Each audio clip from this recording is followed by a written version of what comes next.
The Christian, a Debtor. A sermon delivered on Sabbath evening, August 10th, 1856, by the Reverend C.H. Spurgeon at Exeter Hall, Strand. Therefore, brethren, we are debtors.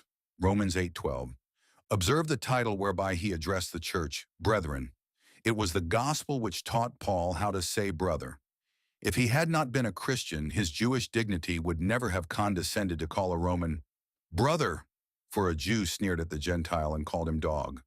But now in the breast of this Hebrew of the Hebrews, there is the holy recognition of Christian fraternity without reserve or hypocrisy. The gospel softened the heart of Paul and made him forget all national animosities. Otherwise, one of the downtrodden race would not have called his oppressor brother. The Roman had his iron foot on the Jew, yet Paul addresses those who subjugated his race as brethren. We repeat a third time, it was the gospel which implanted in the soul of Paul the feeling of brotherhood and removed every wall of partition which divided him from any of the Lord's elect. So then, he said, we are no more strangers and foreigners, but fellow citizens with the saints and of the household of God. He proclaimed the doctrine of the one blood and gloried in the fact of one family in Christ. He felt within him affinities with all the blood-bought race and loved them all. He had not seen many of those whom he addressed, yet they were known to him in the Spirit as partakers of one glorious and blessed hope, and therefore he called them brethren. My friends, there is a cementing power in the grace of God which can scarcely be overestimated. It resets the dislocated bones of society, rivets the bonds of friendship, and welds the broken metal of manhood into one united mass. It makes all brethren who feel its power. Grace links mankind in a common brotherhood. Grace makes the great man give his hand to the poor and confess a heavenly relationship. Grace compels the intellectual, the learned, the polite to stoop from their dignity to take hold of the ignorant and unlettered and call them friends. Grace weaves the threads of our separate individualities into one undivided unity. Let the gospel be really felt in the mind, and it will toll the knell of selfishness. It will bring down the proud from their elevated solitude, and it will restore the downtrodden to the rights of our common manhood. We need only the gospel thoroughly preached to bring about liberty, equality, and fraternity in the highest and best sense of these words. Not the liberty, equality, and fraternity which the Democrat seeks for, which is frequently another name for his own superiority, but that which is true and real, that which will make us all free in the Spirit, make us all equal in the person of Christ Jesus, and give us all this fraternity of brethren, seeing that we are all one with our Lord in the common bond of gospel relationship. Let the truths of Christianity work out their perfect work, and pride, bitterness, wrath, envy, and malice must see their graves. This and this alone can restore the peace of divided families and unite disputing relatives. Only let the gospel be preached, and there shall be an end of war. Let it thoroughly pervade all ranks of society and saturate the mind of nations, and there shall be no more lifting of the spears. They shall be used for pruning hooks. No bathing of swords in blood, for they shall be turned into the peaceful plowshares of the soil. We shall then have no hosts encountering hosts. We shall have no millions slain for widows to deplore, but every man shall meet every other man and call him brother. And men of every kindred and of every tribe shall see in the face of every man a relative allied to them by ties of blood. I am sure I feel myself the force of this word brother with regard to many of you. If you be partakers of that glorious hope, if you be believers in our glorious Redeemer, if you have put your trust under the shadow of his wings, my hand and my heart with it, there is that word brother for you. And so addressing you who love the Lord under that title, I come at once to the text, brethren, we are debtors. We are all of us under obligations. Let us consider the fact in the following manner. First, how are we to understand this? And secondly, how ought it to affect us? How are we to understand this? Brethren, we are debtors. We may understand it in 1,000 senses, for indeed we are debtors. Brethren, we who know and love the Lord are debtors, not to one creditor, but to many. We are debtors to the past. I think I see the fathers at their midnight lamps, the ancient saints in their much-frequented closets, the thrice brave preachers in their pulpits denouncing error, and the faithful pastors reproving wrong. To such who have preceded us we owe the purity of the church, and to them we are debtors. I think I see the martyrs and confessors rising from their tombs. I mark their hands still stained with blood, and their bodies scarred with the wounds of persecution. They tell me that they of old maintained the truth and preached it in the midst of fire and sword, that they bore death in defense of the cause of God, that they might hand down his holy word inviolate to us.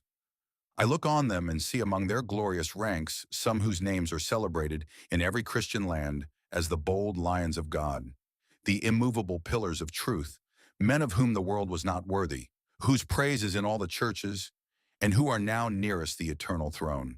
And as I look on them, and they on me, I turn to you all and say, Brethren, we are debtors. We are debtors to the men who crossed the sea and laughed at the fury of the storm, who risked the journeying and the weariness and all the various perils to which they were exposed by reason of robbers and false brethren. We are debtors to each stake at Smithfield. We are debtors to the sacred ashes of the thousands who have there followed Jesus even unto death. We are debtors to the headless bodies of those who were beheaded for Christ Jesus. We are debtors to those who dared the lions in the amphitheater and fought with wild beasts at Ephesus. We are debtors to the massacred thousands of the bloody Church of Rome and the murdered myriads of her pagan predecessors. We are debtors to them all. Remember the bloody day of St. Bartholomew, the valleys of Piedmont, and the mountains of Switzerland. Let the sacred mounds of our fathers' sepulchres speak to us.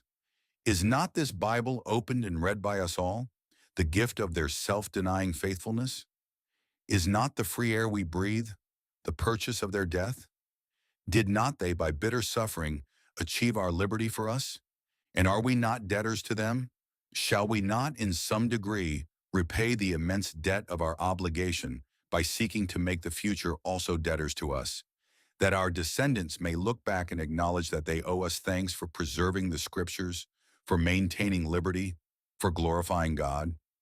Brethren, we are debtors to the past, and I am quite sure we are debtors to the present. Wherever we go, we gather fresh proofs of the common observation that we are living in a most marvelous age. It is an oft-repeated truth, and one which, perhaps, has almost lost its meaning from being so often repeated, that this is the very crisis. The world has always been in a crisis, but this seems to us to be a peculiar one. We have around us appliances for doing good, such as men never possessed before. We behold around us machinery for doing evil, such as never was at work even in earth's worst days. Good men are laboring, at least with usual zeal, and evil men are strenuously plying their craft of evil. Infidelity, popery, and every other phase of Antichrist are now straining every nerve. The tug of war is now with us. Look around you and learn your duty. The work is not yet done. The time of folding of hands has not yet arrived. Our swords must not yet see their scabbards, for the foe is not yet slain. We see in many a land the proudest dynasties and tyrannies still crushing, with their mountain weight, every free motion of the consciences and hearts of men. We see, on the other hand, the truest heroism for the right and the greatest devotion to the truth in hearts that God has touched.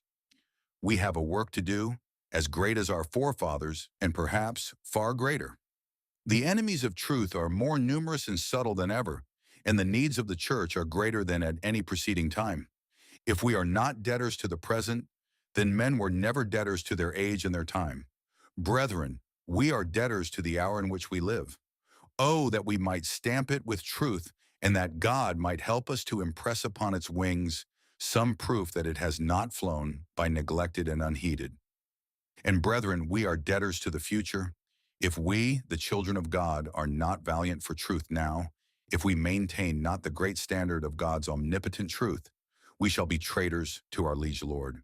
Who can tell the fearful consequences to future generations if we now betray our trust? If we suffer orthodoxy to fail, or God's truth to be dishonored, future generations will despise and execrate our name. If we now suffer the good vessel of gospel truth to be drifted by adverse winds upon the rock, if we keep not good watch to her helm, and cry not well to her great master, that she may be led to a prosperous end, Surely those who are to succeed us will look on us with scorn and say, shame on the men who had so great and glorious a mission and neglected it and handed down to us a beclouded gospel and an impure church. Stand up, you warriors of the truth. Stand up firmly, for you are debtors to the future, even as you are debtors to the past. Sow well, for others must reap. You are fountains for coming generations. Oh, be careful that your streams are pure. May the Spirit of God enable you so to live that you can bequeath your example as a legacy to the future. And as we are debtors to all times, so we are all debtors to all classes. But there are some that always get well paid for what they do, and therefore I shall not mention them, since I am not aware that their claims need my advocacy. We may be remarkably indebted to members of Parliament, but for the little they do, they are tolerably well rewarded. At least we take it that the place is more in honor to some of them than they are to their place. It may be true that we owe a great deal to the higher ranks of society. We may possibly, in some mysterious way, be under much obligation to the sacred personages who are styled lords and bishops, but it is not necessary that I should stand up for their claims, for I have no doubt they will take good care of themselves. At any rate, they have usually done so and have not allowed themselves to be robbed of much of their deservings. Who would wish that they should? But it is possible to pay too dear, especially when you could get on as well without them as with them. I shall not refer to any class of society and say of them, we are debtors except to one, and that is the poor. My brethren, we are debtors to the poor. What? Says someone. I debtor to the poor? Yes, my lady, you are a debtor to the poorest man that ever walked the earth. The beggar shivering in his rags may owe you something if you give him alms, but you owe him something more. Charity to the poor is a debt we are not at liberty to give or to refuse. God requires us to remember the poor, and their poverty is a claim upon our generosity. But in the case of the believing poor, their claim upon us is far more binding, and I beseech you do not neglect it. Oh, how much we owe them! When I think how the poor toil day after day and receive barely enough to keep their souls within their bodies. When I think how frequently they serve their church, unhonored and unrewarded. When I know some of them who perform the hardest deeds of service for our common Christianity and are yet passed by with neglect and scorn. When I remember how many of them are toiling in the Sabbath school, having neither emolument nor reward. When I consider how many of the lower classes are as prayerful, as careful, as honest, as upright, as devout, as spiritual as others are, and frequently more so, I cannot but say that we are debtors to all God's poor in a very large degree. We little know how many a blessing the poor man's prayer brings down upon us. I beseech you then, beloved, wherever you see a poor saint, wherever you behold an aged Christian, recollect he cannot be so much in debt to you as you are to him, for you have much and he has but little, and he cannot be in debt for what he has not. Many of you will not feel the force of Christian reasons. Let me remind you that even you are obliged to the laboring poor. The rich man hoards wealth, the poor man makes it. Great men get the blessing, but poor men bring it down from heaven.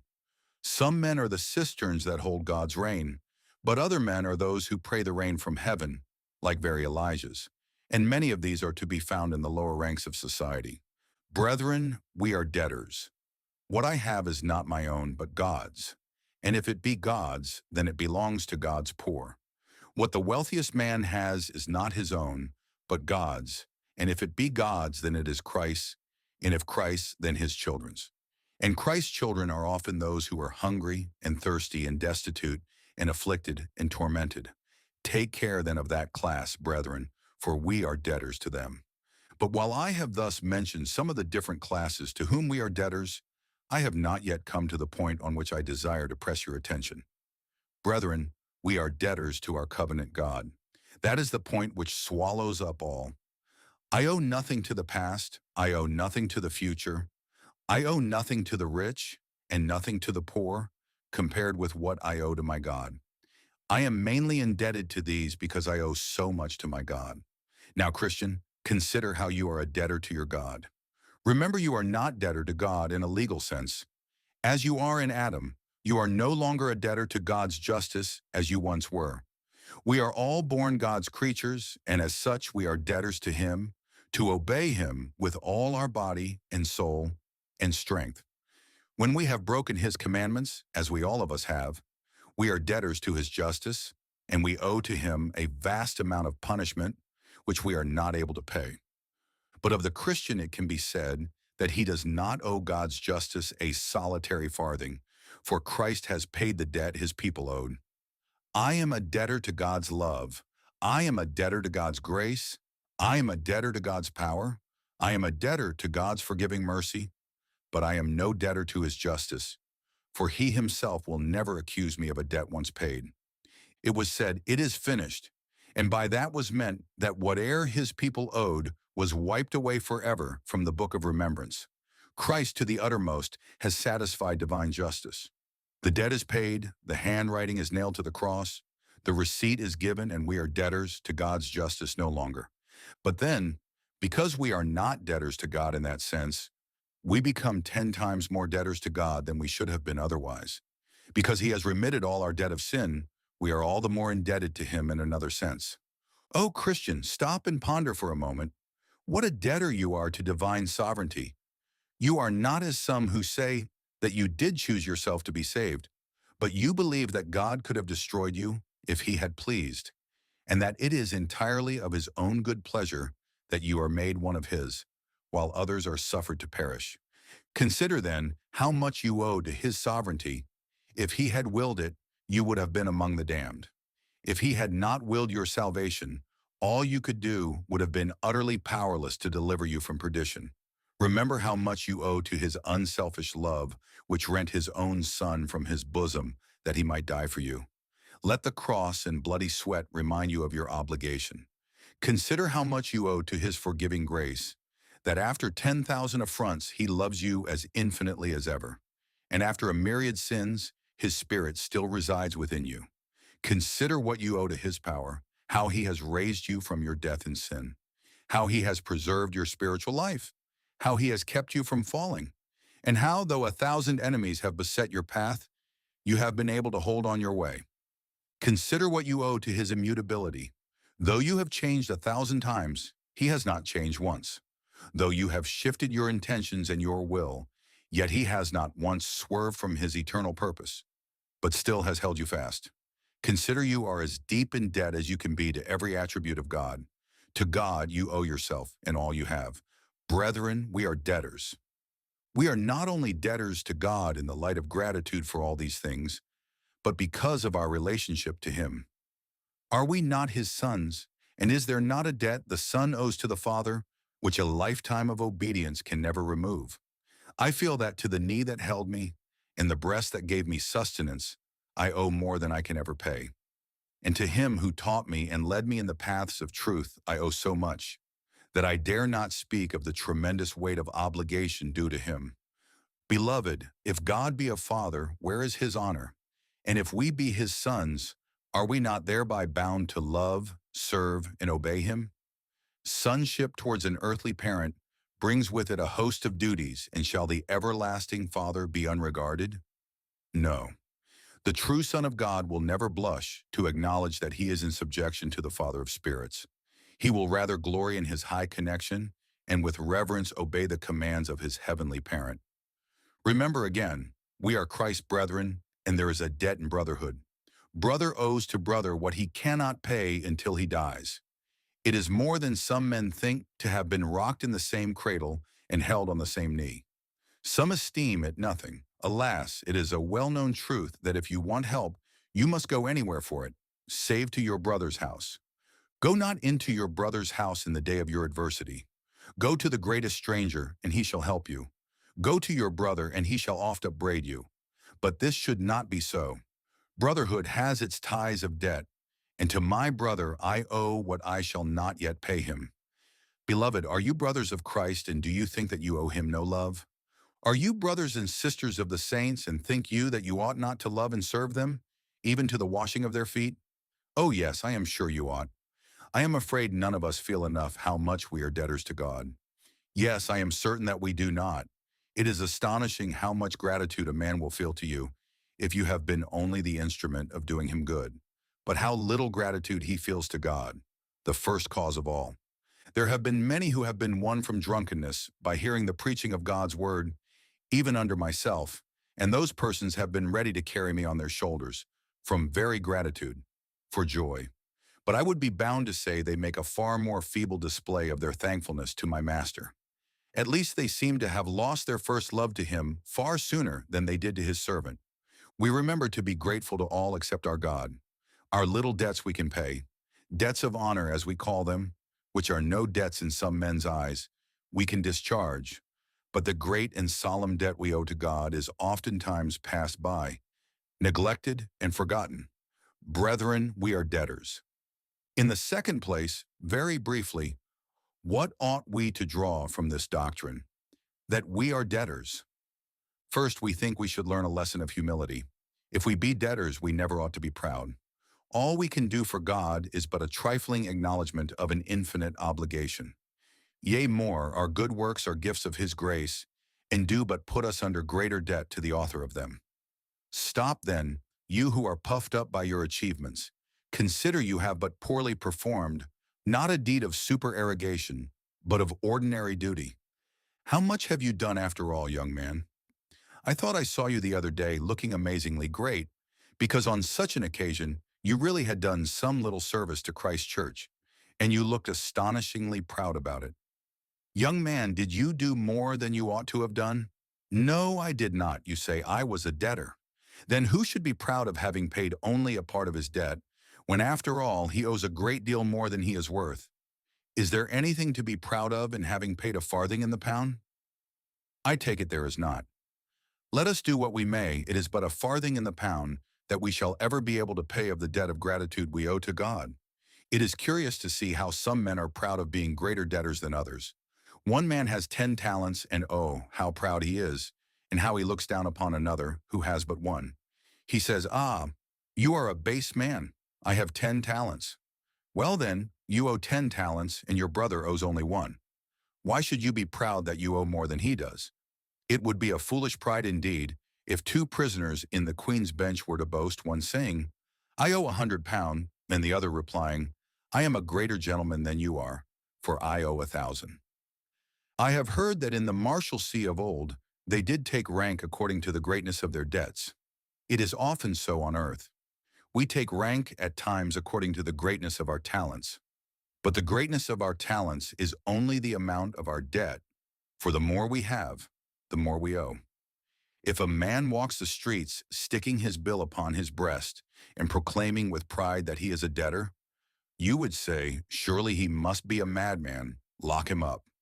And so if a man walk through the earth and lifts up his head because of what God has given him and say, I am not to notice the poor, I am not to shake hands with the ignorant, because I am so great and mighty, you may with equal reason say, take away that poor creature, his pride is his insanity.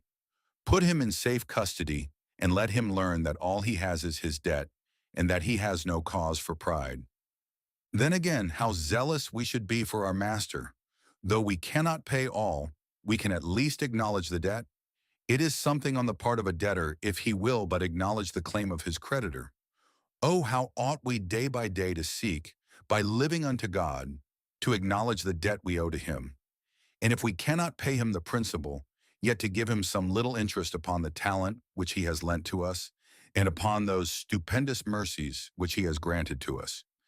I beseech you, my dear friends, take this thought with you wherever you go. I am a debtor, I must serve my God. It is not left to my pleasure whether I will do it or no, but I am a debtor and I must serve him. If we all believed this, how much easier it would be to get our churches into good order. I go to one brother and I say, brother, there is such and such an office in the Sabbath school. Will you take it? Well, sir, you know how much I love the cause and how earnest I am in doing everything that I can to serve my Maker. But now comes the end of it all. I really work so hard all the week that I cannot afford to go out on the Sabbath to Sabbath schools. There you see, that man does not know that he is a debtor. I take him a bill tomorrow morning, and he says, do you come begging? I say, no, I have brought a bill. Look at it. Oh, yes, he says. I see, there is the cash. Now that is the way to act, to feel and acknowledge that you are a debtor. When there is a thing to be done, to do it and to say, "Do not thank me for it. I have only done what I ought to have done. I have only paid the debt that I owed." Then let me give you just one piece of homely advice before I send you away. Be just before you are generous, and especially before you are generous to yourselves. Take care that you pay your debts before you spend money upon your pleasures. I would recommend that to many Christians. Now, there are some of you here incommoding us tonight and making us very hot. You have been very generous to yourselves by coming here, but not very just to your ministers in neglecting the places of worship where you ought to have gone. You said to yourselves, "We have no doubt we ought to be there. That is our debt. Nevertheless, we should like to gratify our curiosity for once by hearing this singular preacher who will be sure to say something extravagant that will furnish the occasion for a joke for the next fortnight." Now, why did you come here before you had paid your debt? You should have rallied around your own minister and strengthened his hands in the work of the Lord. Again, how many a man is there who says, "I want such and such a luxury. I know the cause of God demands of me more than I give it, but I must have that luxury. That shilling shall go to myself and not to God."